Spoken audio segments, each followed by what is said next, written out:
দুই উচ্চ মাধ্যমিক পরীক্ষার্থী হঠাৎই অসুস্থ হয় তারা ইসলামপুর মহকুমা হাসপাতালে বসেই পরীক্ষা দিচ্ছে। শিক্ষক জাকির হোসেন জানান, মাটিগুন্ডা হাই স্কুলে পড়াশোনা করত তারা। তার সিট পড়েছিল যুক্তাগাঁও স্কুলে। পরীক্ষা চলাকালীন অসুস্থ হয়ে পড়ে হঠাৎই, আর তারপরেই তাকে ইসলামপুর মহকুমা হাসপাতালে ভর্তি করা হয়। সোমবার ইংরেজি পরীক্ষা সে সেখানে বসেই দিচ্ছে। রবীন্দ্র বসাক অসুস্থ পরীক্ষার্থী ছাত্রের বাবা জানান, অসুস্থ হয়ে পড়ে তার ছেলে এবং তারপর তাকে স্কুলে নিয়ে যাওয়া হয়। স্কুলে নিয়ে যাওয়া হলেই তার শারীরিক অবস্থা আরও অবনতি ঘটায়। তাকে হাসপাতালে ভর্তি করে এবং হসপিটাল থেকেই সেই ছাত্র পরীক্ষা দিচ্ছে বলে জানা যায়। হাসপাতালে পরীক্ষা দিচ্ছে। পরীক্ষা চলাকালীন এই স্টুডেন্টটা অসুস্থ হয়ে পড়েছিল, তার জন্য এমার্জেন্সিতে ওকে হাসপাতালে নিয়ে আসা হলো। এখানে পরীক্ষা দিচ্ছে।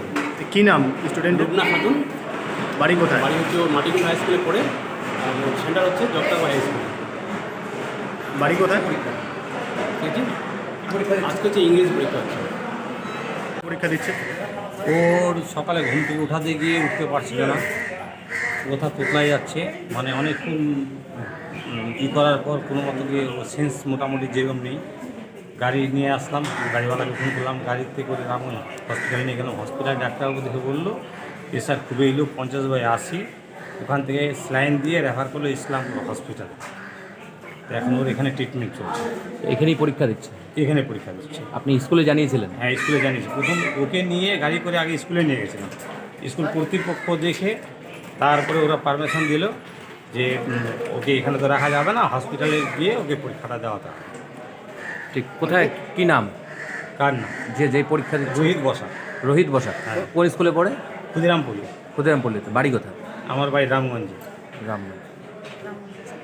বলছি, এই যে এইভাবে যে পরীক্ষা দিচ্ছে, মনে করেন ও কি দীর্ঘদিন ধরে কি রাত জেগে পড়ছিল? হ্যাঁ হ্যাঁ, একটু পড়াশোনার জন্য কালকেও অনেক রাত অবধি পড়াশোনা করছে। পরীক্ষার তো একটা হেডেক সবারই থাকে, কালকে অনেক রাত অবধি পড়াশোনা করছে। আর খাওয়া দাওয়া ঠিকমতো করতো না, হয়তো পড়ার প্রেশারে নাকি। Bureau report, 99 news Bangla.